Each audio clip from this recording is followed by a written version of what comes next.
Okay, good evening, everybody. Got a full house tonight. I'd like to call to order the June 4th, 2015 meeting of the City of Bellingham Planning Commission. And for the few of you who are here, please silence electronic devices, laptops, cell phones, anything like that. Thank you. Heather, will you please call the roll? Tom Grinstead. Here. Jeff Brown. Here. Garrett O'Brien is excused. Ali Taishi. Here. Phyllis McKee. Here. Steve Crooks. Here. And Cerise Noah is also excused. Okay, thank you. So we've got no minutes tonight. So we're going to move straight into our public comment period.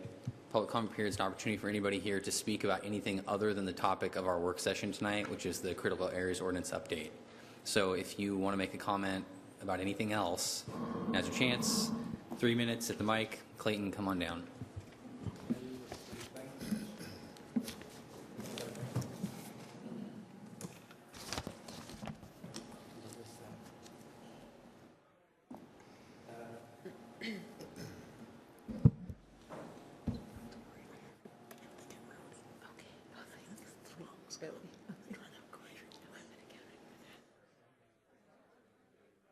My name is Clayton Petrie, and this is some comments on the upcoming hearing next week on UGA boundary sizing and the population forecast. So I read, about 100 pages of the staff report. There was a lot of stuff in there, and I'm concerned with some of the information you have in there, and I wanted to come down on this nice sunny evening and spend time with you.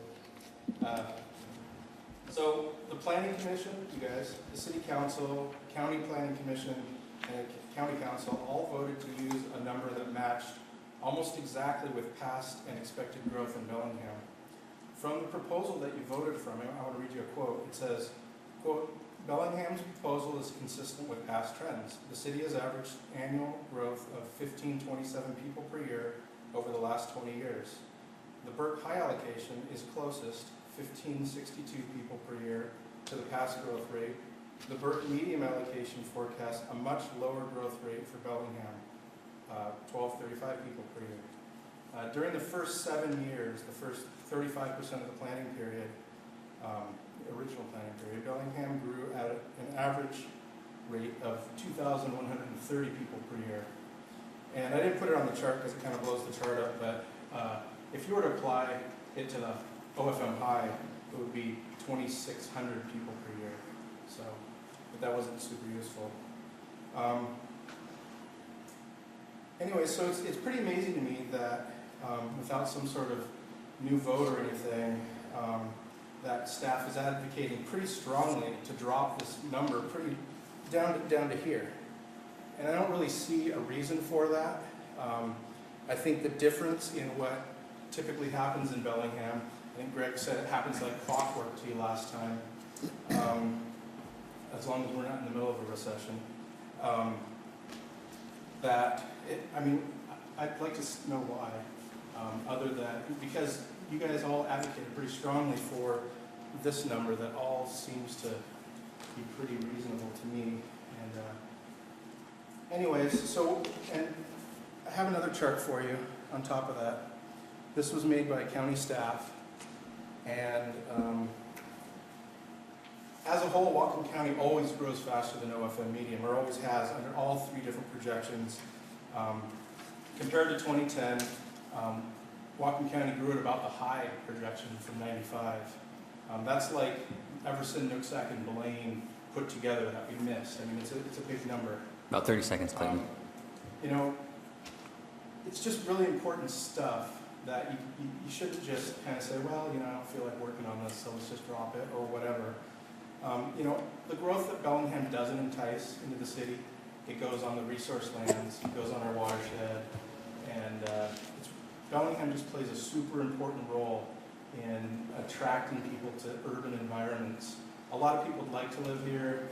We've talked about all the reasons why they aren't recently, or we don't think they might in the future if we don't fix some of these issues. So when you're reading through the staff report, please take a look at these charts and just think about how important it is to plan for the people that we really do expect to arrive here. Thank you. Thanks, Thanks, Clayton. Is there anybody else who'd like to speak about anything other than the Critical Areas Ordinance tonight? Okay, then we will close the public comment period. And the only item on our agenda tonight is a work session on the critical errors ordinance update. And we're going to start with a staff introduction and a presentation. I think you guys are going to explain kind of the structure of the evening. And we typically take public comment during work sessions. We limit people to 3 minutes. And I think tonight what we're going to do, because we really want to just get into this with staff and go through their presentation, is take public comment at the end. So if you have a desire to make a comment, we'll give you a chance at the end after we kind of hear the staff presentation, have our discussion and ask questions, and hopefully the presentation and our discussion will maybe answer some of your questions. So there we go. Let's go. Steve, are you taking us away? Yep. All right. Okay, thank you. Good evening, Planning Commissioner Steve Sundin, Planning Department. We're excited to be here. We hope you are too. We're anxious to show you what we've been working on over the last 5 months since we met last and talked about this. We had our public hearing on January 15th, and we heard quite a bit from the public, and we also heard quite a bit from you. And so we're here tonight to present our responses back to you so that we can have a discussion and move through the material and come to a recommendation later on this evening. Some of the things we've been working on, we have spent some time responding to the specific questions you asked at the end of the last hearing. We've met with the 3 parties that you specifically asked us to sit down and meet with. That was Department of Ecology, Mr. Middow, and representative from FutureWise. We've put all this information together into this packet, and we are now going to move through that. So what I'd like you to do is just look at the cover sheet, and I'm just going to explain the contents of the package. I know of course you've all had an opportunity to read this material and go through it, and that's great. But I just kind of want to lay it out because it might feel kind of clunky the way it's been set up. So first is the staff report, and that basically sets the table for this evening, talks about what we've done and what we hope to do. Exhibit 1 are the staff responses that are specific to the Planning Commission questions. Exhibit 2 is a memorandum that touches on best available science that was included in the last packet, but we've added and edited a new and improved memorandum. Exhibit 3 is the public comment tracker. That's going to be the meat of our work this evening. We're going to move through that one by one. Attachment 1, if you've had a chance to look at it, might look kind of confusing. What in the world is going on with Attachment 1? And so I want to tell you what's going on. And that is that Attachment 1 should be viewed as more of a memorandum of understanding or sort of decision document. This attachment is a result of our meetings with those 3 parties that I talked about already. And this was an agreement in terms of going through their comments with them around a table and deciding how to proceed. And you'll see in there, you'll see agreed, no change, or proposed new language. So that document is really just a representation of our end result in meeting with those 3 parties. Does that make sense? Okay.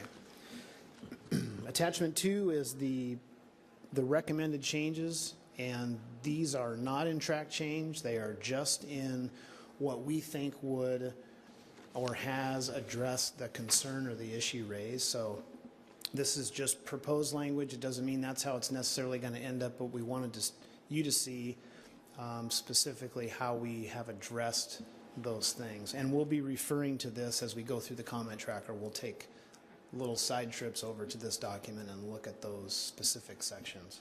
Steve, can I ask a quick question? Yeah, please. So anywhere in the comment tracker where there's a reference to a change in code language, like with a C, or anywhere in attachment 1 where you say see new language in section, et cetera, that's all of those changes are reflected in attachment 2. That's right. Okay. That's right. And when we go through those, we'll point you to a page and line number so you can dial right in on it. Thank you.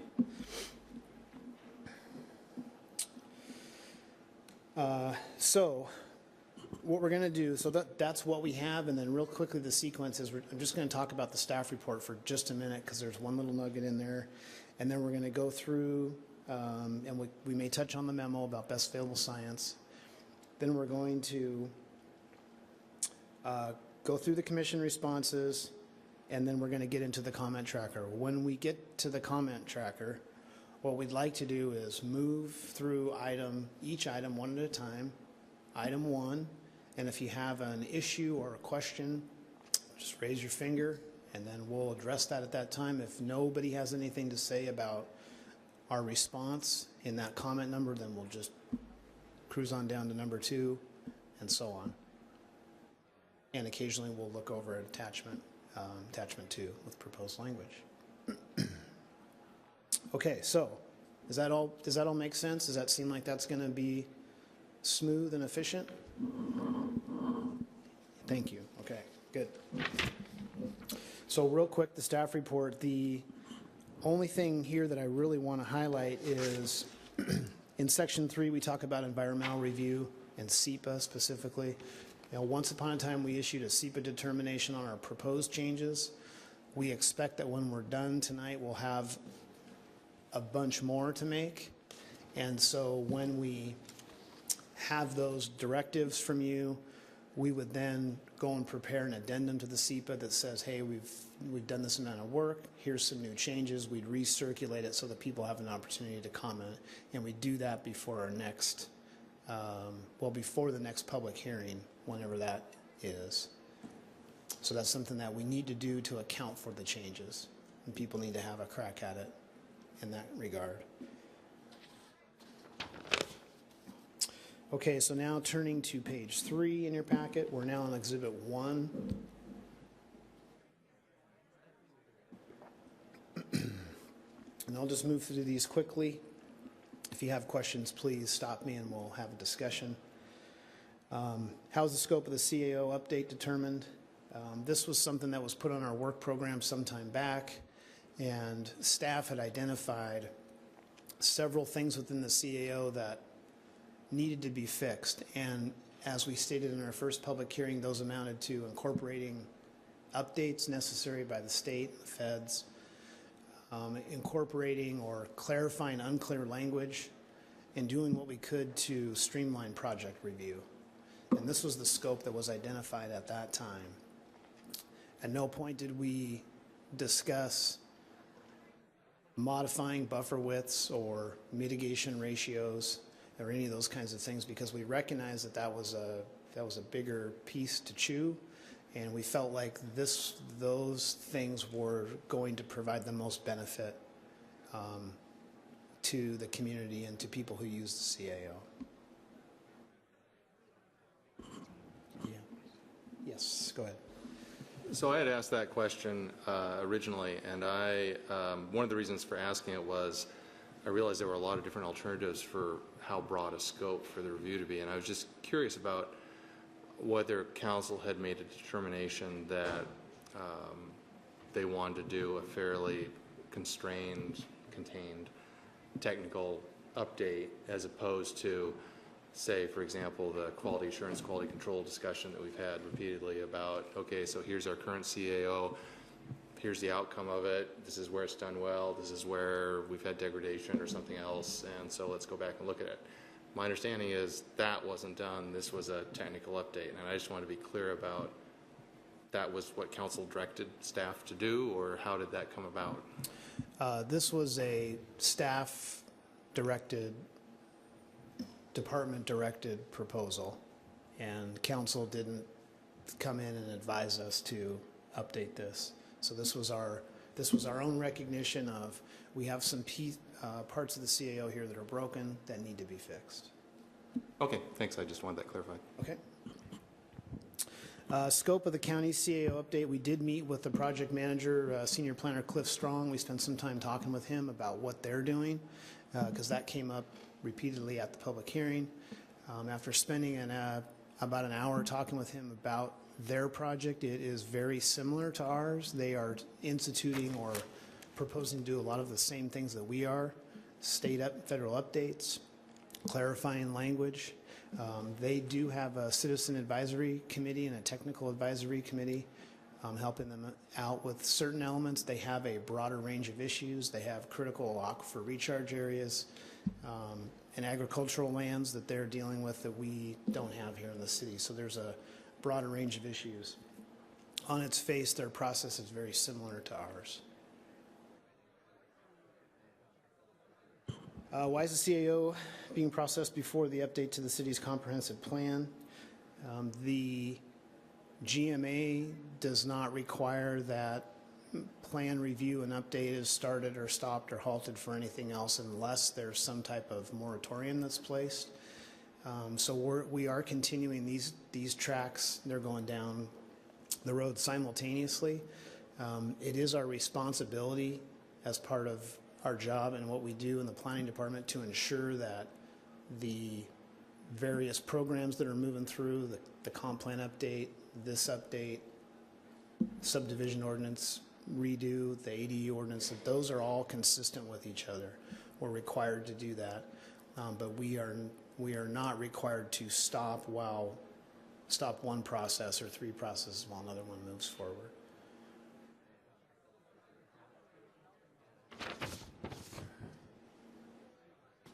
Oh, I would just say one other thing about that, and that is that, again, the county's process is very similar. They are updating, they're actually doing an EIS, but they're also going forward with their comp plan, just kind of like we're doing. And in their comp plan, it specifies that, or I'm sorry, in their EIS, it specifies that their CAO is being updated and that as they move through that process, it will undergo its own environmental review through SEPA and everything else that we're doing. So we're doing really the same things, just different issues. Good evening. I'm Kim Wheel. I'm an environmental planner with the Planning Department, and Steve and I have been working on this update together. And so through the evening, we'll kind of go back and forth. One other resource you have at your fingertips, if you didn't bring your packet from last time, we do have the track changes on the overhead. So sometimes we might refer to those because we've done a lot of changes already to the code through track changes that you saw last time, and it might be helpful. So let us know or we'll direct you that way. One of the questions you asked was about the role of the Lummi Nation Wetland and Habitat Mitigation Bank and how that relates to our CAO. It's an opportunity for impacts to be mitigated off-site. And it's actually incorrect in here. It says it was designed for mitigation of Category 4 wetlands, the Category 4 being the lower functioning. It wasn't really designed for that necessarily, although the credits are set up to be 1-to-1 for Category 3 wetlands. But anyway, it's an opportunity to buy mitigation credits at this bank, which is a very large area that the Lummi Nation has provided, that you can buy credits instead of mitigating on site. We have added some language, and you saw it last time, about what it takes to use the bank. It has to have an ecological benefit. You have to have a bank use plan. There's a number of criteria that we've developed, but it's an option for impacts to be mitigated elsewhere. You also asked about the stakeholder groups and the technical groups that we put together. I think we described it a little bit last time, but we wanted to dive into it a little bit more. We had a technical group of wetland consultants and a technical group of geologists that advised us on the technical issues of the code. And these are people that work in our community and are very familiar with the ordinance, and we asked for their input. We also convened a stakeholder group that was comprised of the representative from the BIA and actually some of our own staff that do development projects and that have to go through our CAO. We wanted their input on how the CAO works and some suggestions that they had. So those were the two groups. We met with the stakeholder group once. We met several times with the other technical groups, and we incorporated their recommendations into those first track changes. We have been asked quite a bit why kelp and eelgrass beds have been removed from the CAO. And it's very simple and straightforward. It's because these are regulated under the Shoreline Master Program. All marine resources are. And so they're not forgotten and not regulated, but that's where they are. In fact, all critical areas within the shoreline jurisdiction are regulated by the Shoreline Master Program. And then the issue was raised about, well, what kinds of activities are allowed in stream buffers within a park? And that was kind of a specific question. And generally, most activities are regulated activities and would have to go through the critical area application process. Trails are allowed. They're not outright prohibited. There's a list of activities that are allowed in stream buffers, but they do have to go through mitigation sequencing, which is that avoidance minimization sequence. So trails do occur in buffers, in stream buffers, and are allowed through the critical area review process. Did that answer those questions that you had? Then finally, we also got a question from you and from others about the CAO not providing adequate protection for habitat. Since 2005, when the CAO was adopted, we've been able to regulate activities in habitats for the first time. Our prior regulations didn't have that set of regulations.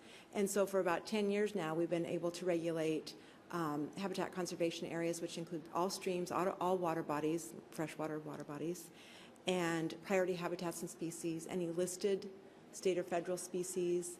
And in addition to the CAO, the Shoreline Master Program also regulates habitat. But that's not all the city does. We also do restoration projects and we do acquisitions. So we have a kind of a multi-pronged approach as far as a city and how we protect and restore habitat. And that concludes the questions that you had last time for us specifically. Thank you, Kim. Questions, Tom? Yeah, I'm just a dumb Norwegian, and in here you say CAO regulations often result in ecological lift. What is an ecological lift? Right. Improvement, benefit, ecological lift is sort of the term lexicon that we use for ecological improvement. It's probably the best synonym for that. Anybody else? Thank you. I thought that document that we received was really thorough, and it was easy to follow. Thank you. Okay. Oh, best available science. We wanted to, this document, and this is in your packet on page 8. Thank you, 8. So I kind of, the only thing that's changed since, well, let's see. Actually, nothing's changed since you received this. The second bullet there, the Bellingham Habitat Restoration Technical Assessment with the date of May 2015, it was our understanding that it was final. It's not final yet. The consultant is doing final edits. So it's, if you'd be willing to let us adjust that by the time we come to you next, it probably will be final. Then if it's not, then we'll take it off the list. So sorry about the confusion on that. And that's the only change to the best available science list. Does anybody have any questions about best available science? No? All right, thank you. Okay, so now the star of the show, the public comment tracker.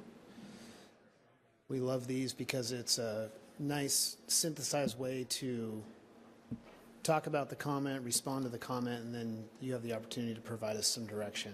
So like I said, we're just going to move through these one by one.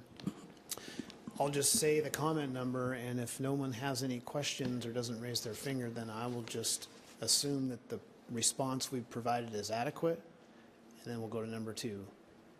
Okay. Does that make sense? Yeah. Or do you and have another suggestion? No, I just wanted to clarify for everybody up here kind of what the intent of this part of the evening is. I think staff's expectation is that we're going to recommend to you to accept or not accept these proposed changes or others that we come up with, and then at the end of the day, you're going to bring back to us an actual CAO document with all the track changes in it based on that. Yes. For the next meeting. Yes. Okay, I just want to make that clear because a couple of us were talking beforehand about how that plays in and when we see that. And so that, I just want to make it clear for everybody up here that our job is to kind of go through these and then they'll come back to us with an actual code document that we can look at with all the track changes, both the prior ones and the ones that we're proposing to incorporate. If I might, Rick Sepler, Director. I'm sorry, defer. No, go ahead, Rick. Just, we would get feedback from you. We would prepare a draft ordinance. We would assess that ordinance under SEPA, and then we'd bring that back for a noticed hearing. That's the staff recommendation in sequence. Okay. Jeff? I just want to mention some of the comments relate to interpretations of process and whether it is actually the correct process or the interpretation of the correct process. And I have to defer to professional judgment. However, I also don't want to be put in a position to have to actively agree with a staff interpretation when I don't have the knowledge to do so. So I'm wondering if on that right-hand column we can have agree or provide direction or essentially almost a no comment or whatever. Just, you know, there's some things that have been brought up here that I'm not equipped to address, and I don't know if that's punting it or whatever, but if we can have another category that just says, okay, keep going, I'd feel more comfortable about that. Yeah, I don't think, I mean, on a lot of these, I don't think we have to say adopt a change or don't adopt a change. We can just kind of say, okay, you know, note, duly noted, so to speak. Yeah, I'm just looking at the agree with staff recommendation. Duly noted works great. Yeah, and if you could, I'm curious about the procedural issues a little bit that, you know, that you're talking about. So if we get to those, maybe just note that that's the kind of thing you're thinking about, so we kind of know which ones you're thinking about. I'm kind of shy about Ah, okay. I would assume you're discussing SEPA. The Planning Commission has no purview on SEPA review. So in essence, you can comment, but it is the responsible official who makes those determinations. Right. Yeah, and just comments have come in about the appropriateness of process and about sequence of process and things like that. And I have to leave it to you guys. I understand the comment. I just don't agree or disagree with it. So I just was making that point. Sure. Yeah, definitely there'll be a third option other than A and PD, provide direction and agree. So, all right, well, let's get into it. Let's get into it. Okay. Comment number 1. Comment number 2. Oh, you're just going to move right through like that? We're going to move right through. If you don't let me know that you have a question or issue, or if you want me to explain these, I can, but You know, it might be nice to just get like a one-sentence synopsis so we actually have time to think about whether or not someone wants to make a that comment. might jar. Yeah, jar I your mean, I thoughts want to out. make Okay. sure that everybody has It's enough fine, I time can- to decide, and so, Okay. All right, that's no problem. We can do that. I mean, some of these are going to be really easy for you to explain, I'm sure. No, that's no problem. Okay, so comment number 1 had to do with the SEPA process, and we acknowledged that we had our DNS up on the website and didn't have our materials right up there also. So we extended the comment period an additional 7 days to provide some additional comment. Furthermore, we're going to open up SEPA again when we come back, so there'll be some additional comment time as far as that goes. Okay. Does anybody have any comments on that or questions? Okay, thanks. Thanks, Steve. Okay. Comment number 2 had also to do with SEPA concerns and available timelines and also the possible rescission of the DNS. Again, we acknowledge that we didn't have stuff up at the right, synced at the right time. We also acknowledge that the SEPA process that we went through, which is a non-project review, was appropriate based upon the level of amendments that we were proposing to make, Okay, to thanks. put it simply. If anyone from the commission wants to comment or question, just let me know with a hand signal. Yeah, thanks. Comment 3, you can see here that the SEPA responsible official provided a response to this individual, and that the DNS again was appropriate. We did extend the comment period, and again, we'll have additional SEPA opportunity after this meeting. Thanks, Steve. Comment number 4 The concerns were about the way we went about forming our technical and stakeholder groups. There is not a legal requirement or set protocol about how to go about doing that. So that was entirely up to staff. And so that's what we did. We consulted with the people who have been complaining about some of the language, saying to us it doesn't make sense, et cetera. And also technical experts that would essentially double check our proposed changes and our kind of the method to our madness, if you will, to make sure that we were proposing changes that could be accommodated or handled, administered by those technical experts as well. We defer to them on those technical matters. And that's all for that one. Any questions? Number 5, some additional concerns about the timing, and then again some of the other reports and things that have been provided or developed over time about critical areas. I would just say that we intend to continue to take public comment. The comment period has not closed since we met in January. I would expect that it would remain open all the way up to and through the public hearing that we schedule. A couple of specific things here. The FEMA standards are not incorporated in the CAO, and that's the new FEMA rule that came down through NIMPS and the biological opinion. We're in an interim period, and we're still negotiating with FEMA about how to regulate certain developments in floodplains, but we still do that through our CAO presently. There's a little discussion about expansion of nonconforming uses, and we have revised that, basically to say that that may be permitted. We've capped the allowable thresholds, and we've also allowed for qualified professionals to tell us in a mini report whether or not those minor expansions have an impact on critical area buffers, not critical areas, but buffers only. We have some species that are regulated by the SMP and some habitats also, mostly marine. And that's all I would say. Oh, whoops, looks like that continues on to page 11. There's some concerns about the baseline standards and whether or not the CAO regulations are effective in achieving their goals. And what we've said here is that critical area reports for individual projects are meant to, based upon the way the code is laid out, tell us what those baseline standards are, not only for the property, but for a certain distance off the property. And then we utilize that to determine if the project is going to have impacts on functions or not.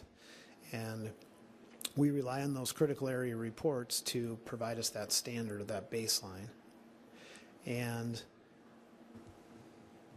we go on to say that mitigation lasts for 5 years. There's very specific performance standards that must be adhered to. We ask for yearly reports that document, how the mitigation has come along. Are you meeting your goals? Do you need to take adaptive management measures and continue to make things effective?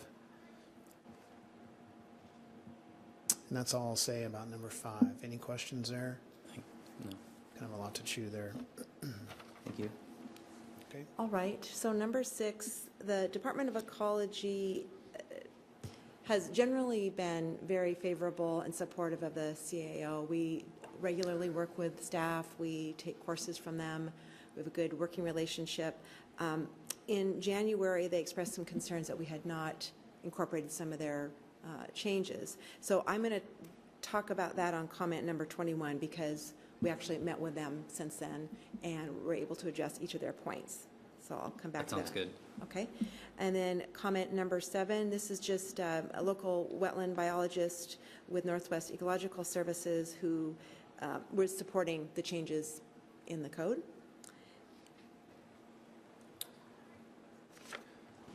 Back to me for number 8.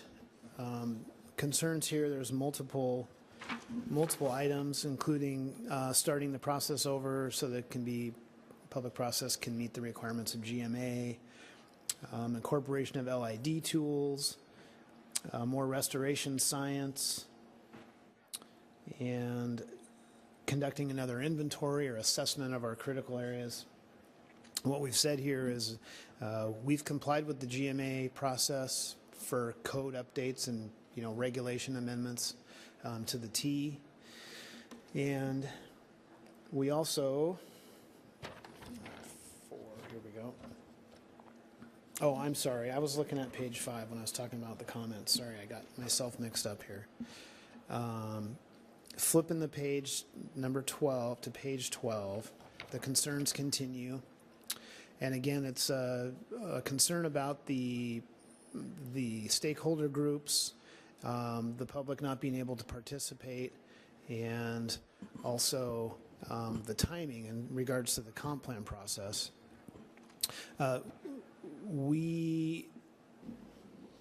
The CAO and the changes that we proposed are not a final document. We've always anticipated that we'd be here tonight doing this and that we would have an additional public hearing. The public comment's been left open now for, 5 months officially, almost. So we feel like we've provided ample opportunity for people to submit that to us. We've told people that we would respond appropriately. There's some concern about the context of lien that we talked about at the beginning or on the January 15th hearing.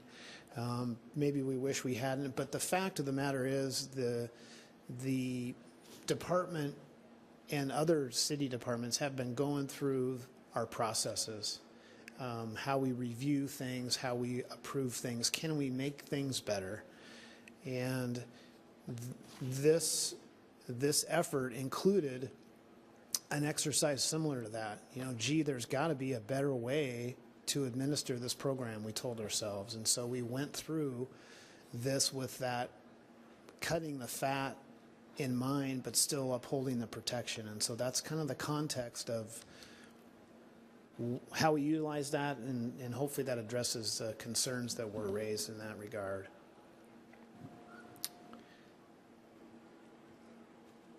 I think that's all I'll say about comment 8. Is there any additional questions? I only have, another stupid question. Why was there no, quote, public, unquote, stakeholder group? Well, we felt like, 2 parts really. We felt like the changes that we were making were either technical or had to do with the way we administer the program. And the second part is that we always intended for the general public to get to have their opportunity in a more public and open forum, such as public hearings and work sessions. And so we concluded that the general public would have their opportunity, and that we felt like the scope of the project didn't warrant that at the beginning. Jeff? So, trying to synthesize the gist of the comments here, I guess, to me, it seems like there's an underlying concern about the scoping and about the overall outcomes and the opportunity to look at not project-specific impacts, but the overall impacts within the context of looking forward in a comp plan. Where do we want to go with the CAO? I understand that's not what's on the table now, but I guess is there a reassurance to the public that in fact this will be opened up wide because in the future? Because the problem with the stakeholder review, as you've described it, is you're far down the path. The scope's been set. You're dealing with the technical details. You're not dealing with the big picture of, okay, so what is the implication of growth on habitat? And what's the cumulative effect of development in certain areas or watersheds? And does that direct where we want to develop or where we don't want to develop? Those are pretty big questions. They're beyond the scope of what you're doing right now, but I can see the frustration that people are bringing up issues related to that, I think.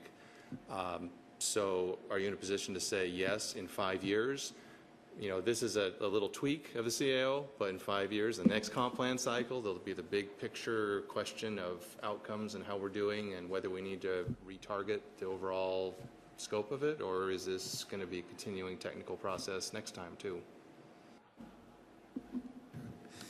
If I might respond, this body has not prepared a recommendation for changes for the comprehensive plan, and within the solution set that you've considered, it includes no changes, which means that existing land use, zoning, and development patterns have already been assessed through environmental review and were considered, to some very minor changes.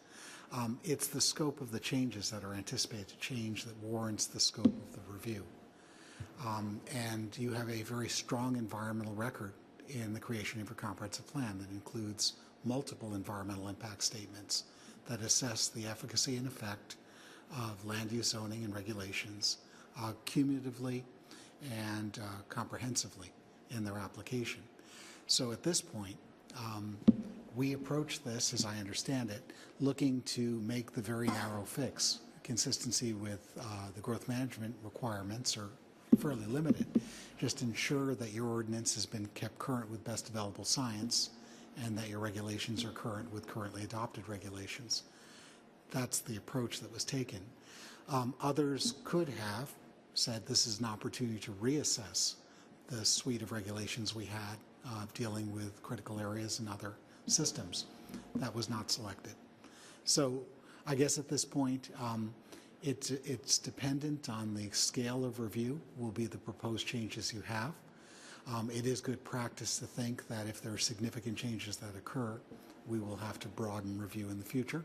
Would it be in 5 years? It depends on the changes that are proposed in 5 years. Well, I'm not trying to be dogmatic about this. I'm just pointing out that I'm sensing the underlying frustration here of public participation and having a conversation about growth and environmental impacts of growth. And an EIS doesn't cut it as a tool to deal with that. And I'll leave it at that. I just hope that there's some reassurance in the future that there'll be some broader discussions at some point. What I can say is we anticipate coming back to the critical area ordinance. We're fairly certain we will need to in 16 as part of the stormwater regulations because we're required to review our stormwater regulations. We believe it will have an effect on critical areas. And we'll also take a look at emerging changes and changes in regulation. At that time, we could consider more broad review. But again, we have to see where we go between now and then. Jeff, I can heap on actually, and that is to say, we are going to update our shoreline program again here in 5 years. And last time, or it's due in 5 years, it's due in 2020. I know it feels like we just did it because we did. But the point is that the last time we performed inventory, characterization and inventory, and we expect to go back to that inventory and perform the inventory in those topic fields and see if we have improve things. And it's conceivable that as part of that inventory, we could do some additional inventorying of critical areas so that we'd have sort of that baseline that, people have sort of called out for in these comments in terms of, well, how do you know if it's working if you haven't even taken a look at it across the city? So there's opportunity there. That's something that we have to do. That's only 5 years away, which means we need to get started, in the next couple, 2-3 years. And hopefully, I'll just leave it at that. So that's some timing that might help. Well, I'll just No, go ahead. finish this up. I would certainly support making that known and also considering what kind of investigations you can do between now and the time you're actually doing the analysis. So if it means going out and checking riparian conditions, creating a baseline of data to figure out whether things are sliding or whether they're staying the same or they're improving, that would certainly inform that planning. And I think that would go a long way towards, I guess, some feeling that we're not getting caught up in the details of code and missing the big picture of what's going on in Bellingham and whether we're maintaining or slipping or whatever else. And if the shoreline is the mechanism to do, the shoreline plan's a mechanism to do that, so be it. But I think there needs to be some kind of public dialogue about what the intentions are and where you are, and you know, just some comfort level there that's perhaps missing right now. But we can move on. I actually have a thought on that. I feel like a lot of that big picture is not regulatory so much as policy, and we have a comp plan update that's ongoing, and we have an environment chapter that we'll probably take a look at. I know it's relatively new, but I'm assuming that we might get to talk about it. I kind of see what you're talking about as a comp plan thing, not a CAO thing so much. I mean, obviously, if we evaluate where we're going and we're not going the right direction, maybe some changes need to be made to the regulatory, you know, structure. But I like that discussion, but I like it occurring hopefully later this year when we talk about the environment plan. That might be a sooner, bad English, but, you know, an opportunity sooner to talk about it than the shoreline program in 5 years. I don't know if you guys think that that's true. To me, it just seems more like a policy discussion, not a code, I agree with that. code It's discussion. just, sure, the CAO is implementing regulations based on policy, and if, Yeah. you know, there's I mean, to look at it the other side, I'd hate to be a developer thinking I'm being put through the ringer on doing all these specific things that are making zero contribution to stormwater quality or anything else, and there's never been a Understood. question about outcomes or whether it's a good thing to do. So, I mean, it cuts both ways. It's not just the environmentalist, it's everybody. Yeah. And this is where the tire meets the road and produces zinc, for example. Not to belabor it, but we are concerned with cumulative impacts. If we are exemplary in implementing our regulations and enforcing it, and we have an adverse effect cumulatively, then we haven't succeeded. And the city does ongoing monitoring in a number of areas. And could it be better? Yes. Perhaps as you review the environmental section, you can talk about a methodology that would help us be more consistent and more comprehensive over a review. Thank you. Okay, so we're going to number 9. Okay, so comment number 9 is from Leslie Bryson at the Parks Department. As you know, they have the Parks and Recreation Open Space Plan, which has laid out all these trail connections throughout the city and out into the UGA. And they expressed an interest in having some flexibility about where those trails and trail segments go, and asked that we include language allowing trails in improved rights-of-way and also in the nonconformity section. So here's a chance, if you want, we can bounce over to attachment 2 on page 31. And this is where we made the first change. If you don't want to do this for each one, just let us know, but that's No, I where- think it's actually going to be the right way to do it. Okay, is to great. jump, when you have those actual language changes, to jump over. So, so I'll give you time. So on page 31, line 11, we simply added, what we did is we rewrote the whole section so it wouldn't just be, you know, we're not doing track changes, we're not doing just little segments, we rewrote it so it would make sense, and all we did was we added trail in that section. So what it says is, this is one of the activities in the minor critical area permits that would be allowed, in addition to these other minor features. How we address that one. And on the second one, page 32, line 10,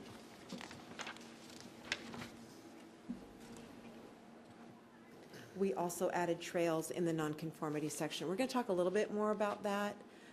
If you want to take a look at it now, we will come back to it. But as Kurt's pointing out, thank you. So it includes structures and trails is where we added that. Do you have any- Does that make sense? Yeah, does anybody have any comment or question on that? Okay, it seems pretty straightforward to me. Do we want to do like a head nod on these simple ones that we want to direct staff to, I guess, we'll agree with them? Is that okay? Does everybody feel comfortable with that change? Yeah? Okay, let's just mark that as agreed. Okay, our first agreed. Thank you. So comment number 10 is, we got several submittals from Jeff Middow, and as you recall, you asked us to meet with him, which we did. So we got some comments on the 15th of January. After that, we got more comments, and we eventually met with him. We'll go over some more specific changes he requested. So I just want to sort of characterize these bulleted issues. They're kind of philosophical and technical. He comes from a forestry management perspective. You've probably heard him speak. And so the first one is we chose not to make any changes with regard to, here we talk about habitat again. And I'm sorry, there's a little bit of confusion here about the assessment being draft or not. As you know, it's still a draft. What this is, our response is saying that we have this document that's giving us more inventory level information, and we think it's going to be useful. We aren't proposing at this point any changes to the HCA section with some clarifications for sure.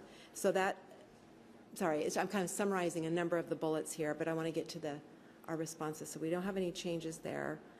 We also are saying that the Department of Ecology documents that are listed in the BAS list are the ones that we relied upon for the changes, and some of those things will be addressed in the Department of Ecology comments.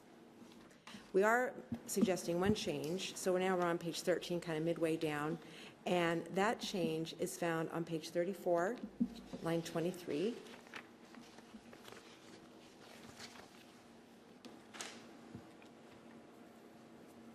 Jeff brought up, and Rick has alluded to, the code changes that we're going to have to go through all of the codes, all city codes, to make sure that they're in compliance with the new the Low Impact Development Code Update and Integration Toolkit. And we've already done that to some extent with the CAO. We added some language here that basically says that, let's see, I guess the key point was a lot of the low impact development strategies are going to be using native vegetation and dispersion. And the guidance is that these features should not be impacting wetlands and wetland buffers, but sometimes they're very compatible. And so the language here just sort of allows for that. It speaks to it, so it's not really silent on it, and it's not real technical and specific, but it allows for that. Does that make sense? Was this a section that didn't exist before in the code? No, it did exist, and it's revised, so. Okay. Do you want to look at the existing? No, that's okay. Yeah, no, it's revised. Yeah. It's just clarifying that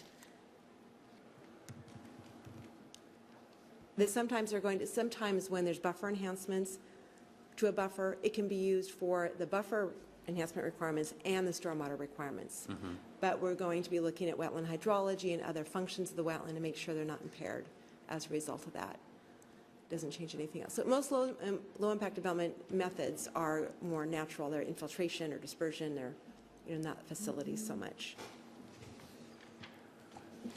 That's a specific change. Does everybody feel comfortable with that? Any questions? No? Okay, I think we're okay with that.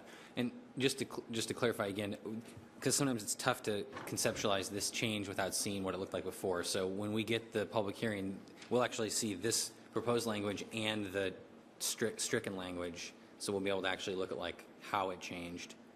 Yes. That's right. Okay. Yeah. And like I said, we can do that now if you want. No. But it will be all in. Okay. It's This okay. is really just showing. Yeah. You've already seen the original changes. Now you're seeing some of these incorporations of comments. Yeah. So okay, let's continue with Jeff's comments.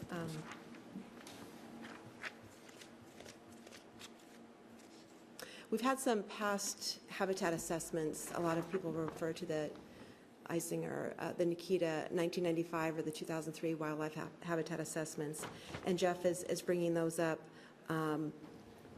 What we're saying is that the CAO regulates wildlife habitat and species through, our habitat conservation area section. This new assessment that I've been mentioning that's still a draft, almost final, it's a prioritization framework for the preservation, restoration, and recovery of all the city's different habitat types, aquatic, terrestrial, and so on.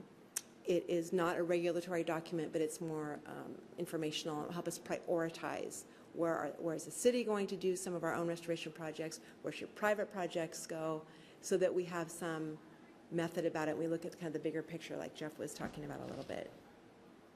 We have, let's see. I think that might be I it. think we have, yeah, we do. We have some, sorry, I'm going to check one thing. Excuse me. We do have, well, you know what we're going to do is I think we're going to continue this way. And then when we're all done with the comments, we have some of the new language in here, some of which is a result of Jeff's comments, and I think it'll be easier to go through it sequentially. So we'll just keep going here, if that's okay. Yeah. Okay. So comment number 11, there's a concern here about a specific development project, and obviously we're not considering those here, so that's fairly straightforward. The next one, 12, Kim is actually going to spend the time most of that addressing that one. Are we going to do that now? We're going to come back to that one. Okay. So then I'll just continue on with 13, 14, and 15. Essentially, the CAO does protect Patton Creek. That's comment 13. There's a riparian corridor, and that's under the purview of the CAO. Public comment period, again, has been held open for quite some time. There's some funky math going on here with the days. I'm not sure who did that calculation, but we're just about into 5 months now of, open public comment period. I think these days come from when we sat down and prepared these responses. Sorry for the confusion. 15, same thing. Public comment continues to remain open.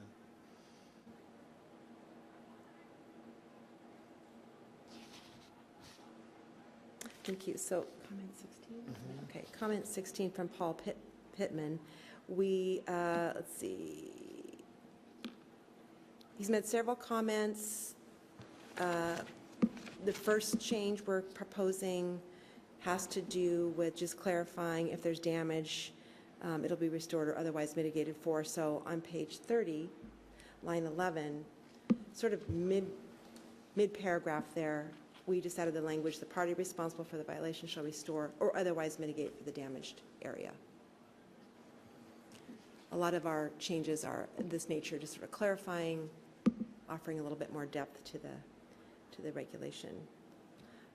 And then he suggested that there was a section that was removed, and he wasn't exactly sure why. In the exemption section, what we used to call the exemption section is now the minor critical area permit section. We're going to talk about a little bit more. It was way too long and it kind of didn't make sense, so we've made it more concise, and I think we've addressed some of the confusion that these comments address. So we'll show you that when we get to Department of Ecology's comments.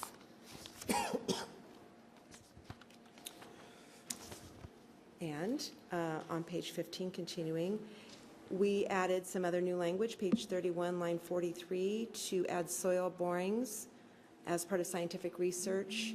Paul's a geologist, and especially with the new stormwater requirements, there's just a lot more soil investigations that have to occur. So we added that language, page 31, line 43.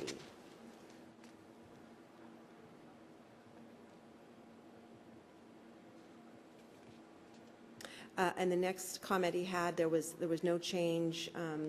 Steve can probably talk more about it if you like, but the geologist technical group didn't advise any change here. This is kind of a technical issue. Okay, we'll keep going. His next comment has to do with a section that he thought was removed and it wasn't removed. Oh, this is the kelp beds again, kelp and eelgrass beds. It's in the SMP. And then finally, we did revise some language in section 1655-500, and that's shown on page 36, and this has to do with not just talking about anadromous fish, which are fish that outmigrate and then come back and spawn, but all fish, so resident fishes as well as anadromous fish. And that is on page 36, line 6. So there's 3 kind of minor clarifying changes that he proposed that you guys want to accept. Anybody have any comments or issues with those? They seem pretty clear. Yeah, so I think we're all in favor of all 3 of those. Great. Comment number 17 has to do with the habitats of local significance. And this is, when we adopted the CAO in 2005, there is a section in the code that talks about habitats of local significance. And this is something that it was set up that the city could this council could establish habitats of local significance. That hasn't ever happened, but there is a provision in the code for that. Her other comment has to do with the 28 areas that it would protect. There's 28 areas mentioned in that 1995 wildlife habitat assessment, and I was really happy to, we were really happy to go back and look and see that all 28 of those, I don't know if you're probably not familiar with it, but I can list some of the biggies. The 100-acre woods, which is now called the Chuckanut Community Forest, Woodstock Farm, Hogs Pond, a number of these, all of them actually are regulated either under the CAO or the SMP, and a number of them we've actually acquired. So to sort of recap, her comment has to do with, what about these other special habitats that might not necessarily, at the time, weren't regulated?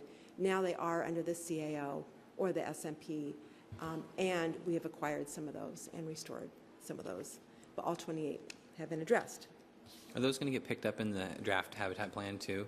So they'll be made reference They to? Or? are not necessarily by name like that, but by characterizing them either as a forest block or whatever feature they are, yeah.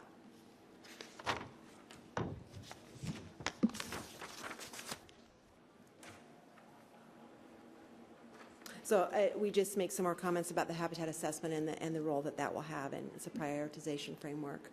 But let's move on to comment 18, and this was just logging again another comment from Mr. Middow, and we'll get to some more specific ones, like I said, a little bit later on. Comment 19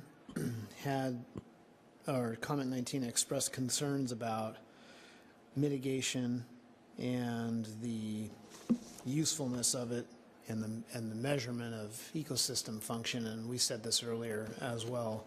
But the mitigation requirements are what they align with DOE's recommendations for mitigation in terms of ratios for direct wetland impacts.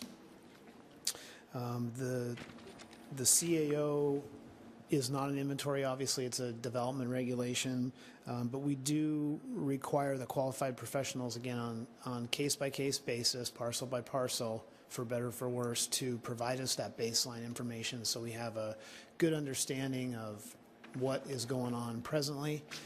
It's common for us to receive, it's not common, but it happens that we receive reports that don't quite fill in the picture for us, and so we have the authority to request for additional information until we feel like we have everything we need to be able to begin our review.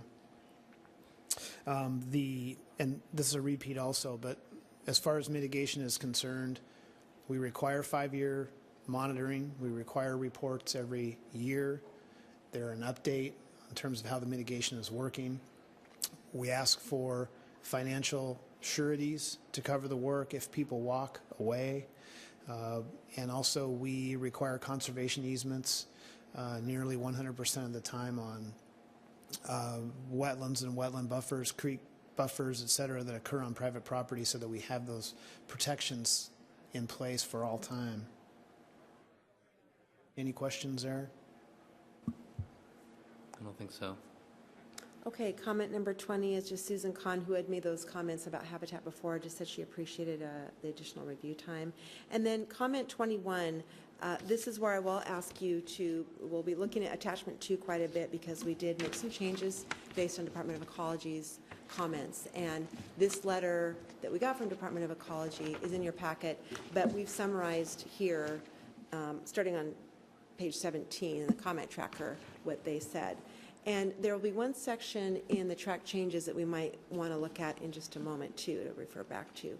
So the first one on the top of page 9, there's 3 that they characterized as necessary to be consistent with best available science. And the first comment has to do with minor critical area permits, and they wanted us to add a definition of what those are. And we said, we're not going to add a definition because they're already in the code. Each type of what constitutes a minor critical area permit are those things that are minor and have no or few impacts on a critical area.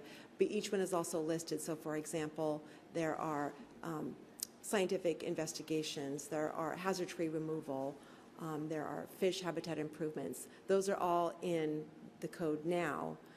But what we did do is that we made it a little bit more clear about what they are, that they're truly, that they're minor, that the director can deny, approve, or condition, which means require mitigation for any one of those. Each of the minor critical area permits has to have an evaluation, except for the essential public facilities. Essential public facilities are still under the minor critical area permit because, again, we just swapped out the word exemption for minor critical area permit. They have to go through a full critical area review. Essential public facilities also are specifically listed in the code in, I don't know if you can pull it up, Kurt, but section 1655-080, and it's page 7. It's page 9.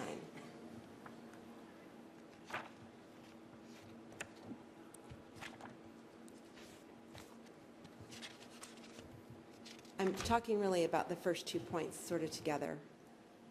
So page 9.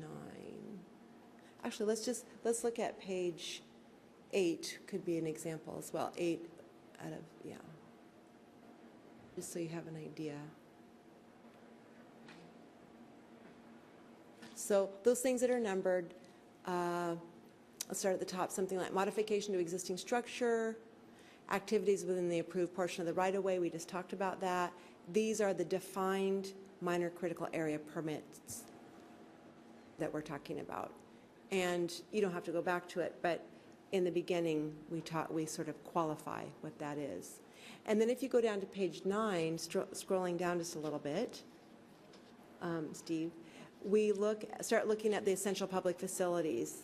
I don't know if you remember these before, but these are all listed and were approved by council. We're not proposing any new ones here, but these, and some of them are actually already done, but those are still in that section. They're called minor critical area permits, and we have, we think, addressed ecology's concerns. Their concerns were that this was just a way to streamline these projects.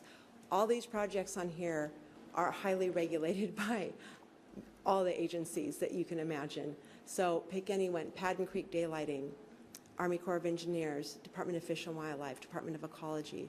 All of these projects also have to meet the same federal and state standards, even though they're in our minor critical area permit section. I hope, does that make sense?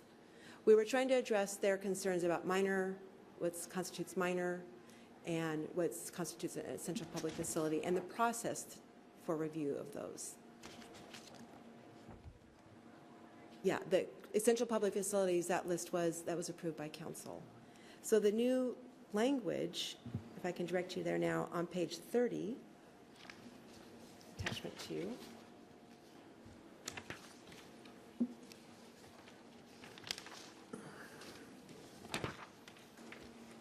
Starting on line 23, we've made some, I won't read it to you, but we've made some clarifications there. And on line 35, talk about, we've added that mitigation shall be provided if functions of values are affected by the activity. And page 31, line 27, we specify that only those listed in the code are allowed under this, and they have to have a full critical area report. They're really treated like any other project, but because they're essential as determined by the council, they're in this section. So with those two main comments by ecology, that's how we have addressed those. There's one small error on page 17 where we said no change to the EPFs, the essential public facilities. We actually did make the change, so sorry about that. Right, that should be a C. So page 30, line 23, page 30, line 35, and page 31, line 27. I know there's a lot of bouncing back and forth. If you'd like us to read each one or go through it, if you have questions, we can do that.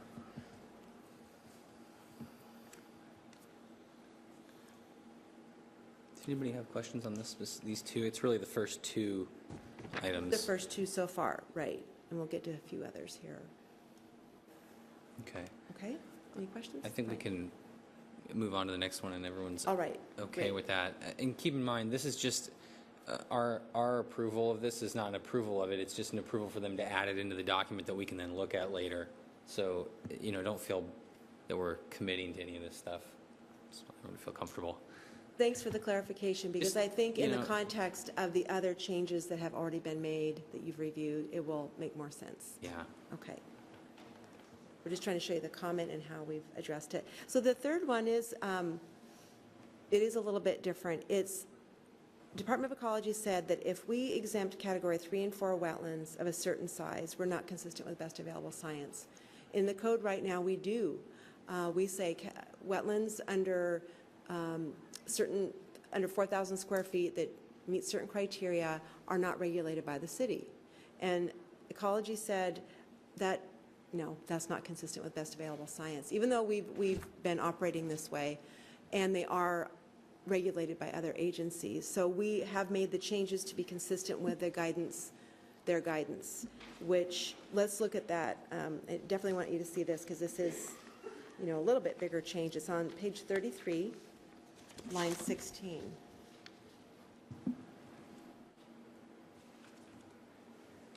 And it says that the chapter shall apply to all wetlands except for the ones below.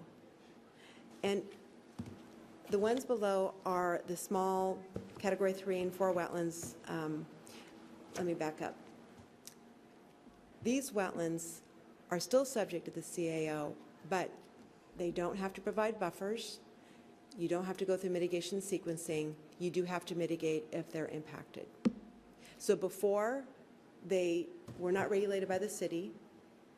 Now they are, but they aren't required to have buffers.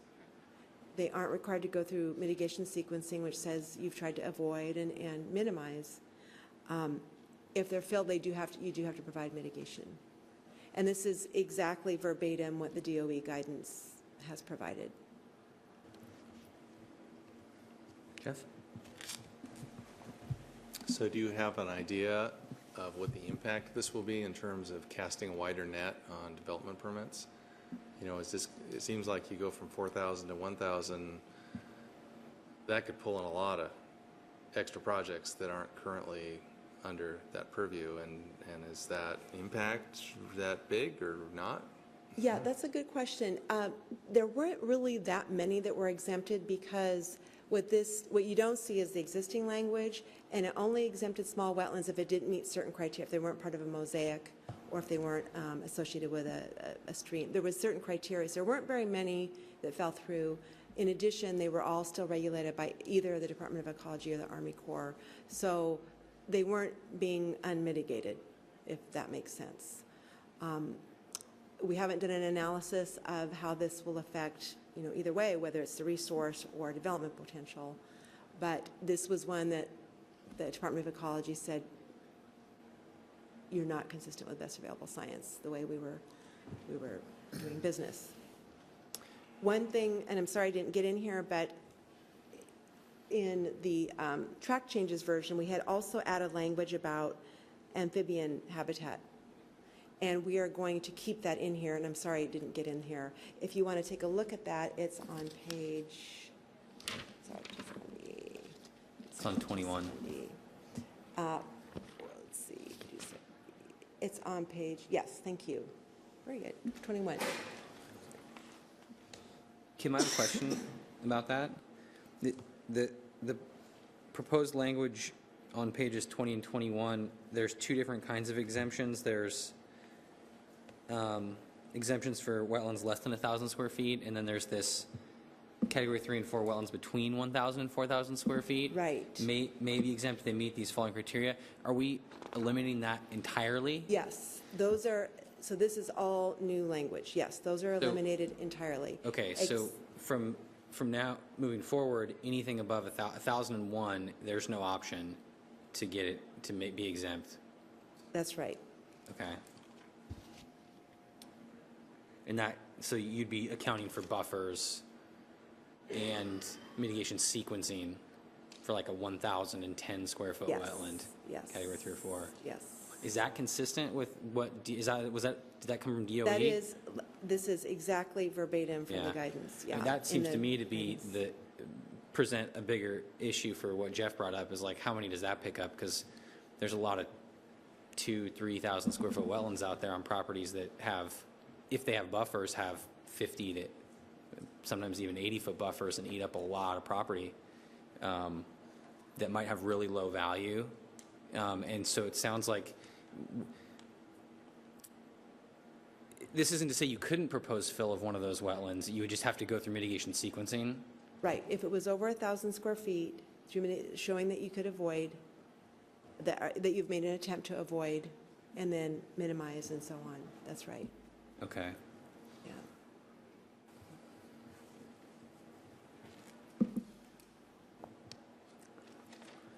And that habitat amphibian language that was previously for those 1 to 4,000 is now going to flip over to as a criteria for the Right, the we other ones.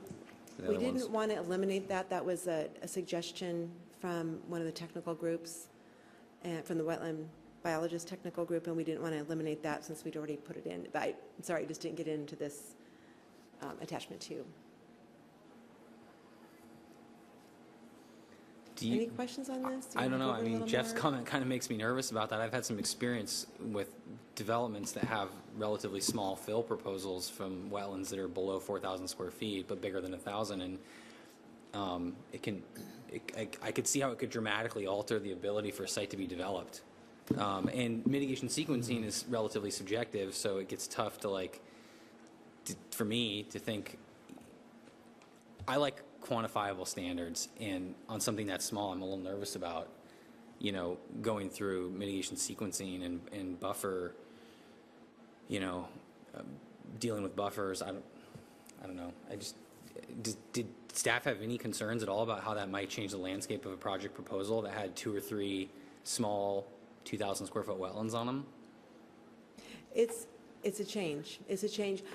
I don't really know how big of a change, given that, again, there were some criteria for these smaller wetlands that wouldn't have been exempted, and the fact that the other agencies regulate them or require mitigation. But we are aware that's a big change. Right, but to be fair, we met with DOE, and DOE said that was important to them, and their guidance suggested strongly we implement it. Absent those regulations, we risk challenge by that agency. So we included DOE's strong recommendation.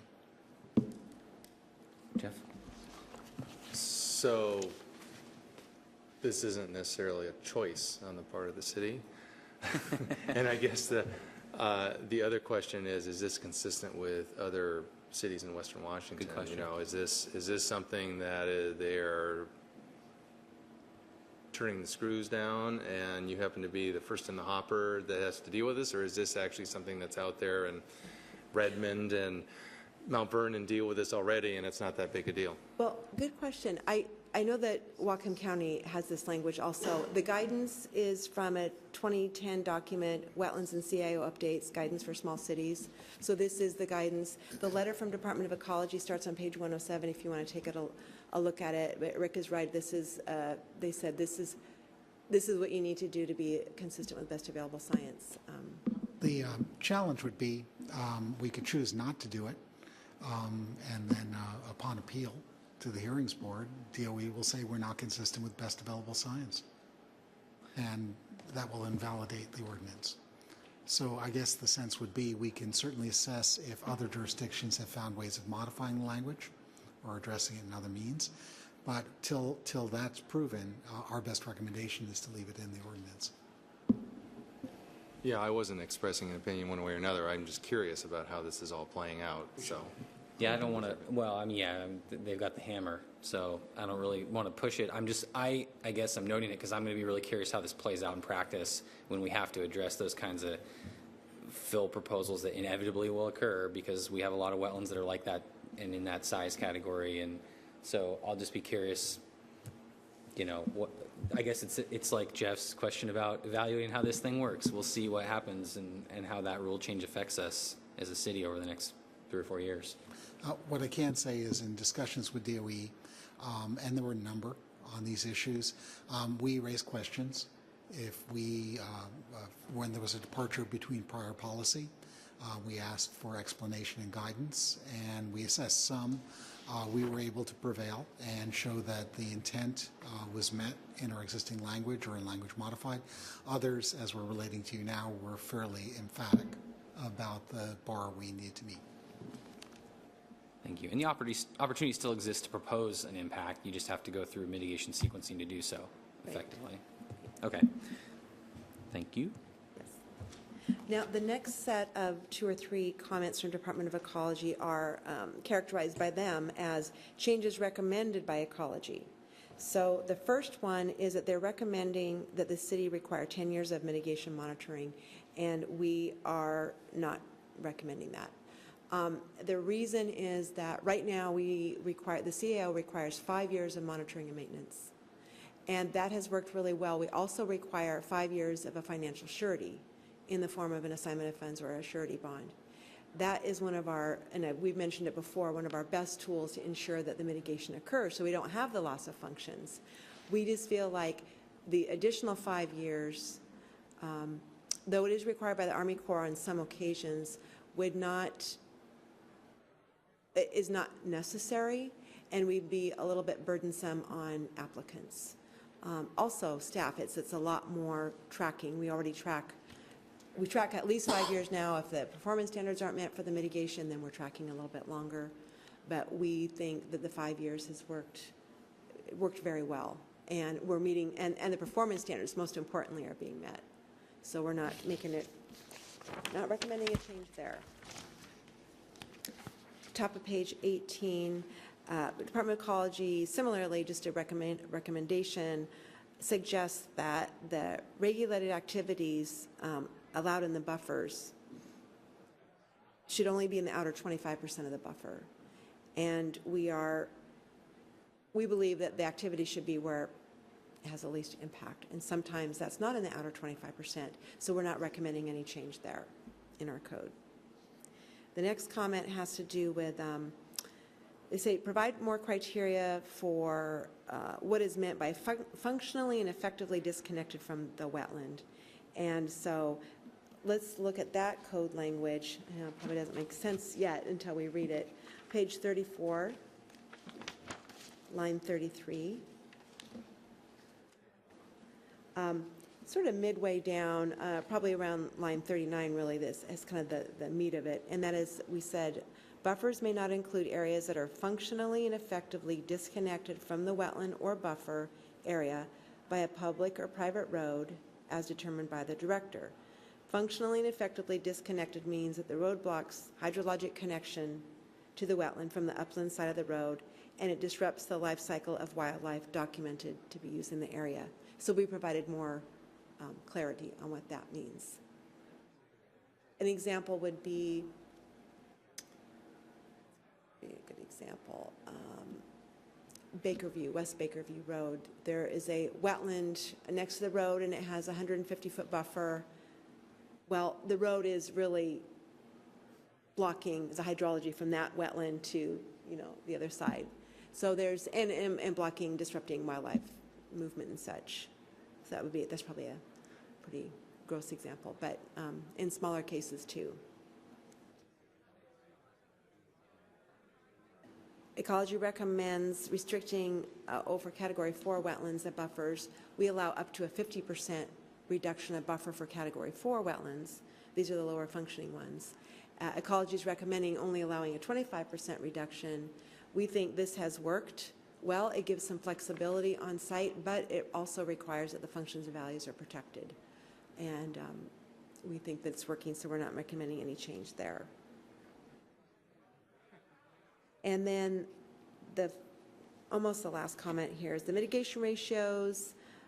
They feel like should be revised to reflect the best available science. And we are making those changes.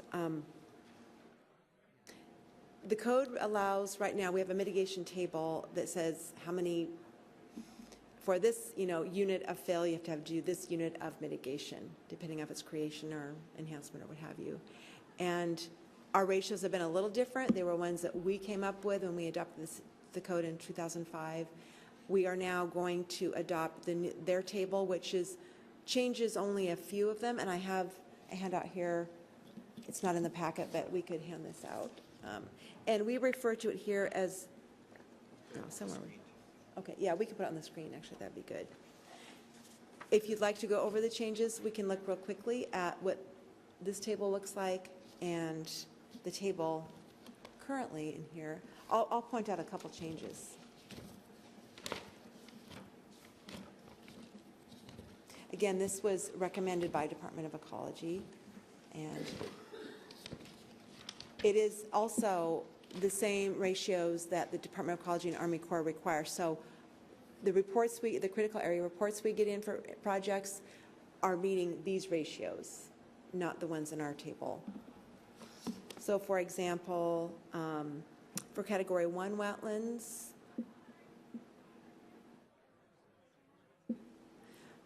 there is, excuse me, functions, yeah, 8:1.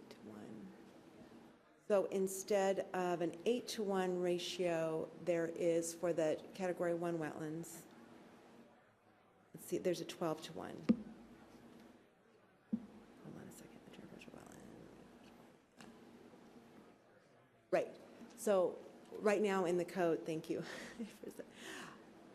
Ours is currently an 8:1, this has a 12:1, so that's one of the changes. And all the other changes have to do with the Category 2, 3, and 4 wetlands under restoration and enhancement. And for example, Category 2 wetlands, here they're requiring for rehabilitation a 6:1 ratio, ours is a 4:1. And I can go over the other ones, but most of them are in those columns there.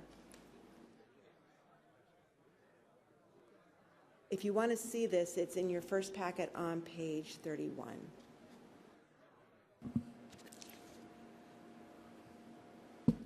I had a, So just, oh, go ahead. oh, I was just going to sum it up saying that we're replacing this table for the table in here, and the changes are relatively minor, but there are some changes. They're all increases of ratios. It still does allow the director to increase or decrease if certain criteria are met, so there's still a little bit of flexibility. Jeff? Just for the benefit of anybody watching, can you remind us what ratios actually mean? Okay, good. So for every unit, we'll call it a unit, of wetland impact, there's a unit of mitigation. So let's not take mature forested wetland. We don't want any impacts there. So for a Category 3 wetland, the impact is to 10,000 square feet. We're going to recreate 20,000 square feet. So for every unit impacted, there's ×2 has to be mitigated. And that accounts for temporal loss and other things. So in the example you gave of the difference between the old and new table, that was a 50% increase Yes. in the requirement. So Right. just want to make sure I was following the math. Right. And that's for a mature forested wetland. And it would be very hard to have an impact to that based on mitigation sequencing, but yes. So again, all the ratios are increases, none of them are decreases. I had a related question, and this is actually from my notes. I just found this on this table from the first go-around in January. The ratios at banks are very different from the ratios that we use for on-site mitigation or other off-site mitigation. And so, for example, the one bank that we have has this table of ratios that don't match these. It seems to me, and I believe the city's practice, the limited amount of experience they've had is that they allow the project to proceed with the bank mitigation ratio. And my question is, should we clarify that in the CAO so that when someone reads the section on mitigation banking, it's very clear that if the bank is the vehicle that's used, that the ratios that the bank uses that have been accepted for the bank are the ones that you would apply? Because it seems like that could create problems, because if you didn't, let's say you had a bank mitigation and it was 2-to-1 and the city's code said 4-to-1, well, which one are you going to do? Are you going to mitigate at the bank's ratio or the city's ratio? I believe that I'm recommending that we add some clarifying language in here in this section of the code. Right. I don't understand it that same way, but I think we could clarify it. I think the ratios are the bank credits to the acreage per category. So it's not a straight comparison, but I understand what you're saying. The ratios, there's some explanation because it's not a clean comparison. So yeah, of so ratios. so just to take that example, a category 3 wetland, if you were to fill 10,000 square feet, you would Right. do 20,000 square feet of mitigation. But if you use the bank, they have a different ratio. So if you fill Right. 10,000 square feet, you would only do, say, 15,000 square feet. Or I don't know what the ratio is, but it's different. So I'm just wondering if we should be more clear in the code about what you're supposed to do when you go to the bank. Maybe something to think about for the next, I mean, I don't know if it should be another a row or column in the table, but even if it was just a clarifying note, so future staff who are reading the CAO aren't trying to figure out whether it's the city ratios we apply or the bank ratios we apply if they're different. And I'm not saying one or the other is the right decision. I'm just saying we should be very clear with the people reading the document which one we're choosing. That's a really good point. We'll look at that. It's kind of an aside. Okay.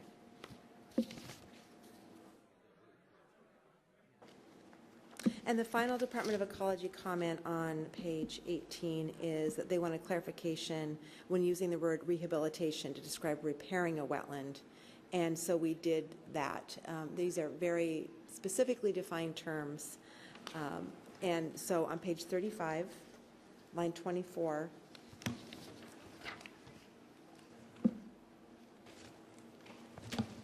that section talks about the difference between restoring wetlands and reestablishing wetlands. So our terms are consistent with the terms that DOE provides. Are there any questions on, so we talked about the comments they made that they believed would make us consistent with best available science, and then the suggested changes. And if you want to see their letter, it is in the packet at page 107. Is there any other language you want to go over again? Anybody?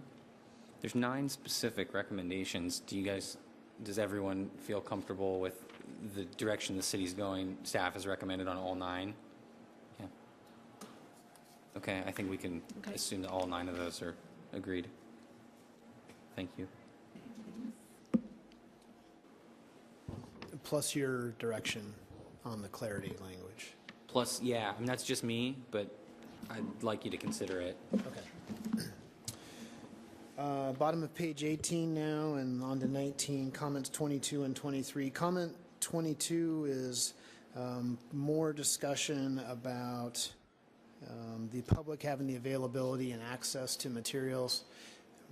We have a web page that's devoted to this update. We have all of the public comments in their original form on that web page. So while you see our summary and maybe our version of people's comments, the actual document itself or email can be found on our web page. So that's all available. That's all I'll say about comment 22. Some of the other things in there are repeat that we've already discussed. Comment 23 is more discussion about the SEPA DNS and the inappropriateness of that. And I would just reiterate that based upon our project and the scope and what we're doing, we've made the determination that the changes we are proposing do not pose a significant environmental impact, and therefore we issued the DNS on the project. We intend to come back with an additional SEPA step, as we've stated, that incorporate or talk about or contemplate these changes that we're talking about tonight. Is there any question on either of those comments? Anybody? No? Okay.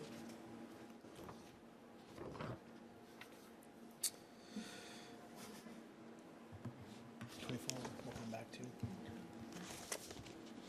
Yeah. So 24 we'll come back to. 25 is our loan comment from Department of Commerce and Trade. And again, this eel bed or kelp and eelgrass comment came up. Interestingly enough, this individual also reviewed our SMP But you might have forgotten that we covered that in our SMP. So this is our comment we received from that department. Any question there? No. Okay. Keep going here on page 20 at the top, comment 26. Again, a concern about procedural errors. We feel like we followed the procedures to the T. Also, the public participation plan, that is not something that requires a public hearing. You can do that. Municipalities can do that. But the code, as it states here in our response, is very clear in that it does require broad dissemination, and we have performed that also. Okay, comment number 27. This comment is that she would like the exemption for passive outdoor activities to be deleted from the CAO because she believes that passive outdoor activities can have harmful effects on wildlife. We have addressed it in a couple of modifications to language. What we were saying is that passive outdoor activities are now under, let's see, page 31, line 43.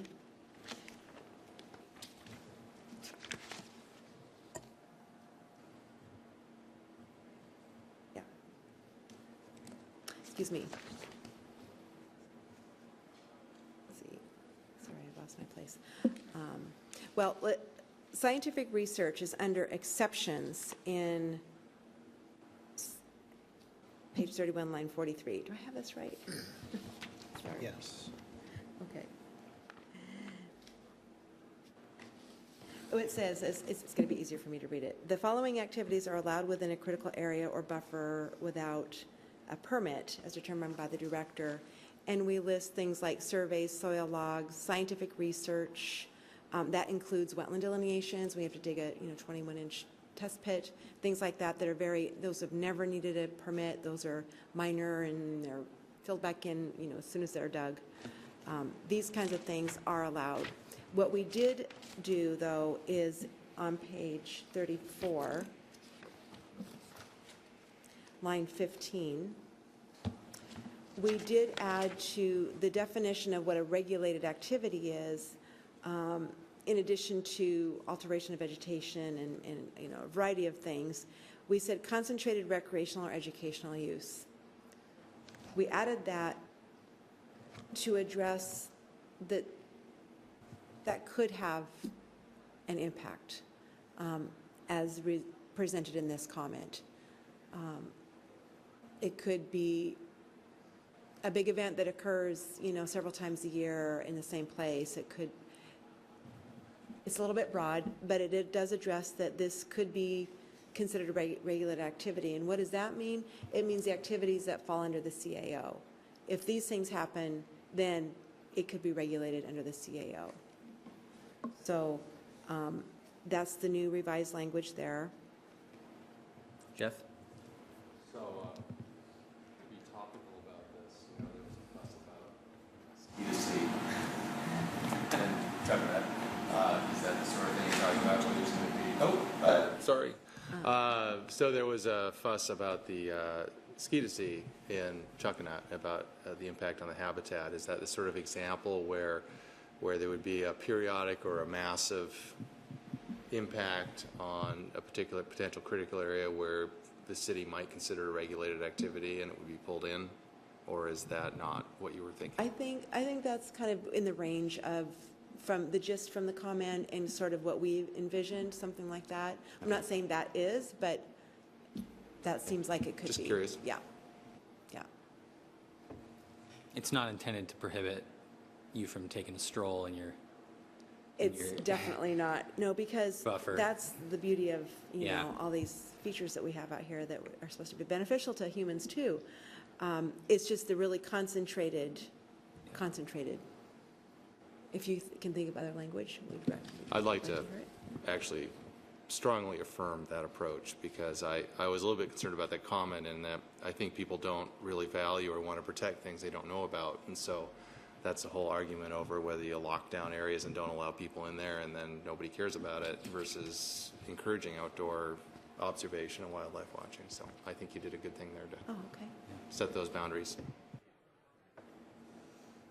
So I think we're all in agreement with the inclusion of that change, Okay. unless someone says otherwise. Yeah. Then moving on to comment 28. Let's see. This was a comment about a blanket exemption for education and scientific research activities, and they should be reviewed on a case-by-case basis by the director. So we have some revised language on page 31, line 43. I'm sorry, it was a little confusing, that last comment, but let's look at that. Page 31, line 43. And it's really at the top of page 32. So we include things here that are part of the exceptions. Right? Yep. Yeah, exceptions. For clarity. Blazing, soil logs, soil borings. These are things that aren't occurring in the wetland. They are, or in the stream. These are things in the buffer only. It does say that, septic excavation pits are prohibited in wetlands. So that's some clarifying language as well. Any questions? Doesn't look like there's anything on that. I think we're okay with that one. And it looks like 29 is the last comment, and I'm just going to say that I think you guys did a really thorough response to that comment, and it pretty much is repetition of the prior comments from that commenter, so I don't feel like you need to take the time to go through bullet by bullet that comment 29 for us, unless another one of the planning commissioners feels that's necessary. Anybody? Okay, let's move on. It's reasonable. I would like to take just a moment, if I could. This is an ongoing theme that participation has not been provided. I think that tonight's review of line by line, comment by comment, it refutes that completely. The guarantee for participation is that people have the opportunity to review materials, give comment, and hear the response to it. Participation does not mean they get to engage in debate with this body until they prevail. So I would say that your work tonight of going through this, staff's work to address that, is a meaningful way of trying to address concerns that are raised. Folks might not agree on the answer, but their concerns have been noted and discussed. Thanks. Yeah, I appreciate those comments. Some of them. Yeah. Do we want to take? We talked about maybe taking a break before we move on. But can I just ask what you thought the next thing on the agenda was? Right. We have a couple comments that came in since this was put together. So we just 2 or 3 comments. So we wanted to work on that.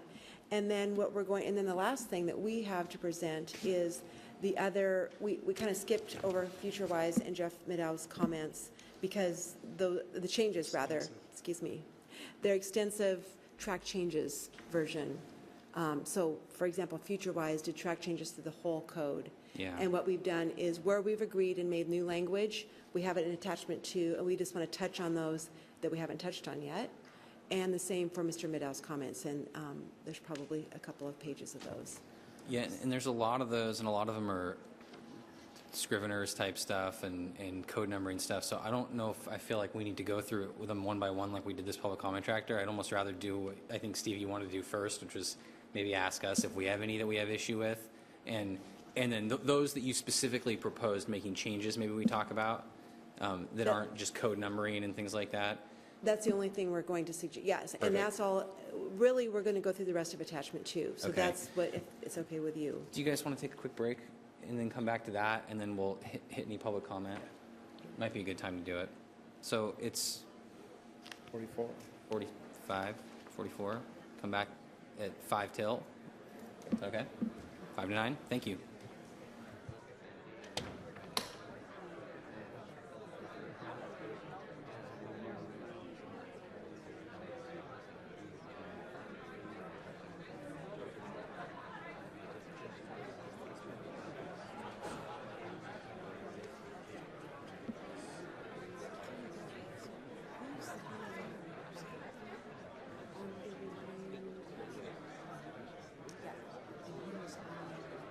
advisory? I'm not a stakeholder. Okay, yeah. This is a small one. I'll take it. Parks Board, we did Parks. This is more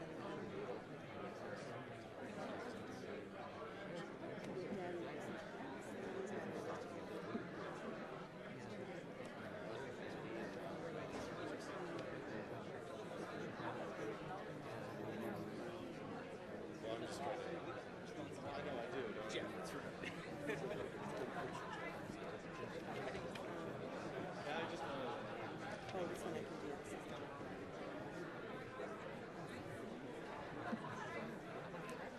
This is.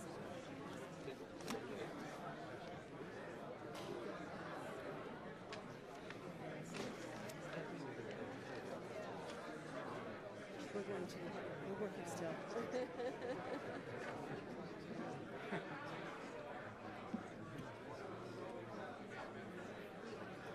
Oh, yeah. No, I know. Yes, yes. Yes, thank you. Yeah, no, that, I hadn't thought about that actually. Yeah. Oh, yeah. Oh, good. Okay.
Okay.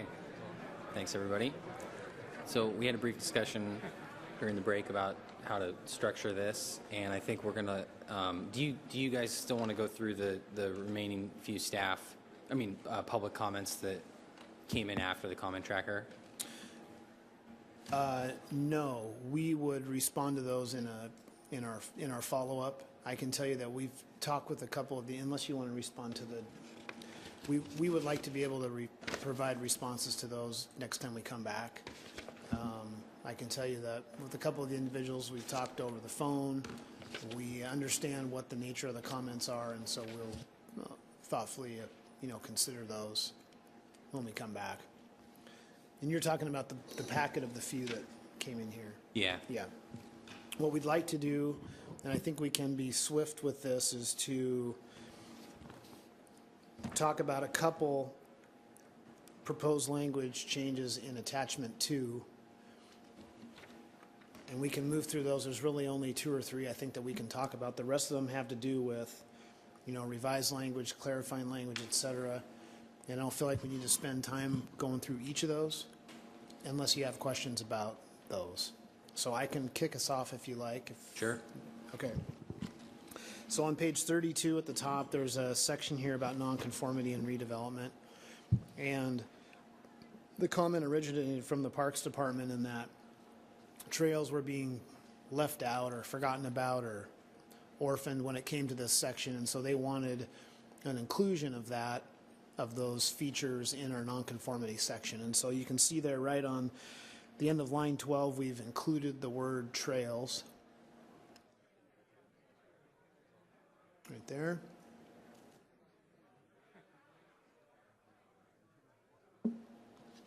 And that's all for that one. Really, that's it. And then there's one other one. Again, you will see everything in attachment 2 folded in nicely in track changes in the next version. So this is kind of exciting because we'll have a definition for mature forest or wetland that is exactly the same one as the Department of Ecology's and everyone else is using in their CAOs. And it's verbatim from the guidance.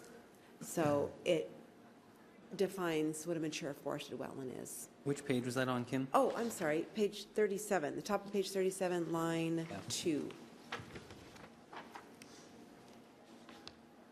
So it skipped over a couple of things that are mostly clarifying. This one I did want to point out that it's new language for the CAO, but it's language that's been around for a while.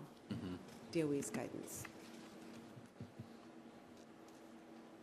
As you're looking at some of the other language changes, do you have any questions? I have one. It looks like you added, Tom, did you have something? It looks like you added the 15-foot setback from the buffer to the stream section to clarify. Yes. Yeah. Yes. Thanks for noticing that. We did add that.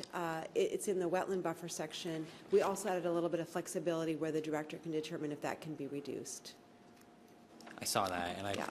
I like that language because, we run into situations where people ask for reductions, and it's nice to have it clear that at least there's a method to do that, and also clear that they apply on streams. Yeah. So, yeah.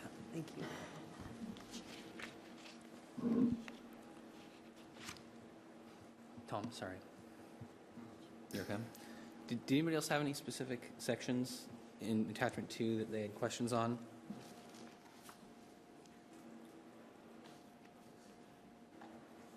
Okay.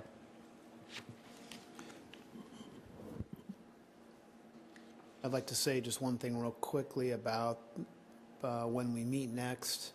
I know you have to make a motion and provide us direction, but we've talked a lot about the new track change CAO that we would bring back at some point. You'll tell us when.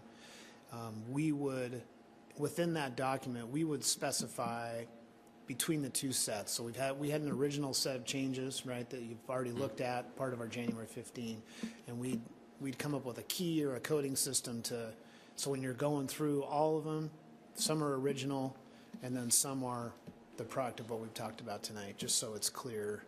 You can kind of remember in your mind what we talked about, a way to differentiate between the two. I think that's really important. And they'll be in the same document, just different color, different. That's right. Yeah. Yep. So You had these 85 track changes from FutureWise, but the suggestion is that we've kind of covered the ones that you've proposed to change by talking about attachment 2. Yes, attachment 1 is really the key. You know, if you're really wanted to get into it, attachment 1 shows, you know, what all those changes were, and that was the result of our meeting with FutureWise. So you'll see how we landed, essentially. Looks like a lot of the changes were consistent with, like, the FutureWise comments were the same as the DOE comments in terms of the things we changed. There were some similarities, yeah. Also, if you want to go back and reference the exact comment from FutureWise, attachment 3, starting on page 39, is what we view. That's exactly what we looked at. So each one of those comments are numbered. Each one of FutureWise's comments are numbered with RE or R, and those correspond to the numbers in attachment 1. And that was a little confusing. So in Yeah. that attachment, the comments from FutureWise are out on the edge, but the track changes you see within the document, are those were the changes that we had proposed in January, or are those changes written into the document by the FutureWise commenter? Yeah, it was a combination of the two. Okay, it was a Yeah, little so confusing it's- to It was understand. kind of tough to work through. That's why we felt like having a meeting would kind of help get us through that. Okay. Does anybody feel like they want to ask any questions about any particular specific FutureWise or comments from Mr. Middle? Steve? Yeah, I talked to Mr. Middow, I believe it was about a week ago, and he expressed disappointment that he wasn't going to be able to be here tonight. But he also told me that he was very satisfied with the opportunity to meet with you, Steve, and sit down and work this thing out. And he says, we did do my satisfaction. And I think that's very important, because when he submitted his letter, it was quite extensive, and I had suggested that perhaps he have the opportunity to meet with staff. And that happened, and I think it went real well, and I just wanted to thank you for doing that. I think it just speaks to the public involvement that has been shown so far, and the staff accommodation for that, and I appreciate it. You bet. Kim was part of that meeting too. Okay. Yeah. I'm sorry. Yeah, it's okay. Thanks, Steve. One other quick thing. If in fact we make a motion on the track changes and approve it tonight, when this whole exercise has been to streamline this document, are we going to be adding pages or subtracting pages to this document? Well, we haven't done that analysis. What you can do when you get your new version is check to see if there's more or less than 65 pages. I definitely will, thank you. What we can do, actually what we can do is we can provide a clean copy for you, and then you can check the difference between those if that's really important to you. Hopefully it's less. Whenever I hear the word streamline, I think of reduction, and that's what comes to mind. And hopefully we will see a page or two reduction in this document. What I can say is it depends on the font size, too. Or we can make it 12 pages. Clarify, staff's request is that after reviewing all the materials and understanding the background behind all of the proposed changes and where they came from and why they were enacted, we're looking for direction from the Planning Commission today to prepare that next draft to bring back to be able to use it for environmental review, SEPA process, as well as to bring it forward at a future date for a public hearing. So your action today would just basically allow us through direction to assemble that document. Clearly, public will weigh in, as will you. Changes can occur subsequent to the public hearing and likely will occur. Yeah? So do you really need a motion or just a nod of heads? Because I think it's been more of a discussion and nodding of heads than anything else. I mean, what do you need? Well, we like to be as precise as possible. So right on the front page under recommended action, there's two choices. Actually, there's three. The first choice is another work session or public hearing. And then if it's a public hearing, then on what exactly? So you could say, under the recommended action, move to prepare the changes and present them at a public hearing at a date to be determined. Before we go there, Tom, did you have a comment? Well, I was just going to make a silly comment that I really appreciate an opportunity to use my reading goggles on 30 pages or whatever the heck it was. There you go. So, based on Steve's comment, if there's no other questions at this time, is there any direction from the commission? We will have an opportunity for public comment. If you guys would like to take that before we make a recommendation, we can do that. Okay, let's hold for now. Really appreciate the time that you guys took to walk us through all of that, and we'll open up an opportunity for public comment if anyone wants to, and you can have 3 minutes to tell us what you think about this particular issue. And anyone would like to come down? Brian?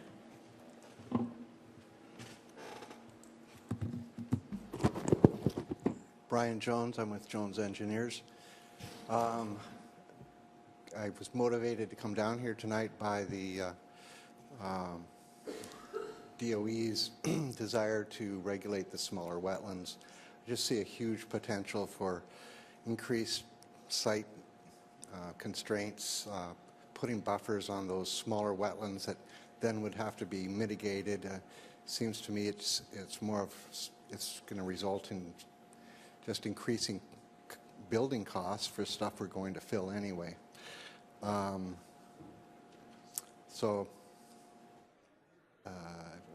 Especially right now with our comprehensive plan going on, we're looking for land to build multifamily and single-family houses on and provide sufficient capacity. And when we increase our wetland inventory effectively, it makes it harder to reach those other goals. So we got this balance going on, and it's sometimes we just have to say we're going to put a house here instead of have a wetland, or even why. I guess I personally don't understand why we regulate something we know can't be preserved, and then spend money mitigating it elsewhere. Thank you. Thank you, Brian. Is there anybody else?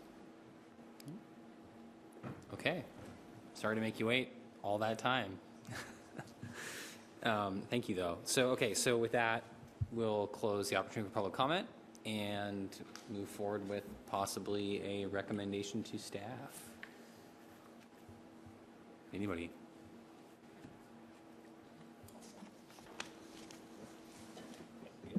Steve? I would like to do the following recommended action. I'd like to propose the change that the chairman made, the 1,000 and 4,000 feet mitigation.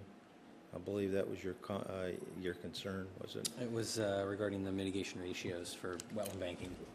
The ratios, I'd like to include that and also recommend the track changes that have been proposed tonight. I'll second.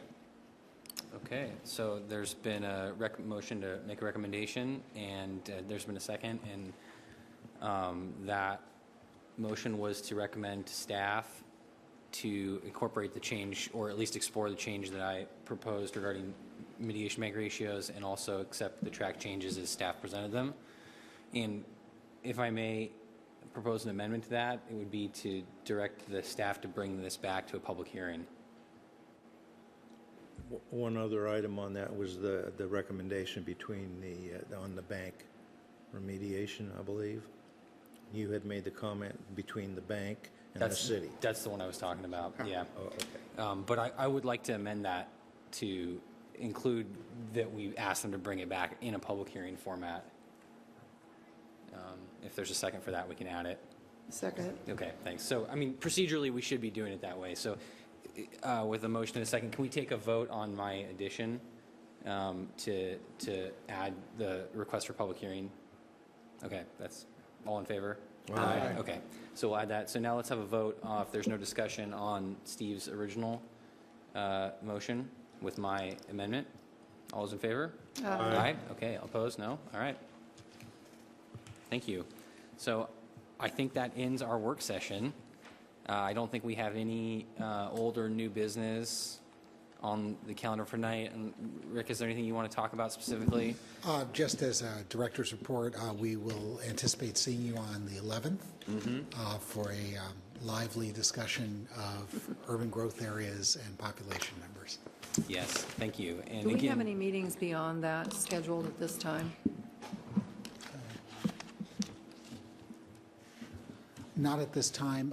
We will probably, depending on the outcome of the 11th, be able to start working on our schedule for review of the comprehensive plan and starting talking about an overview, then the schedule of how we'll be moving forward.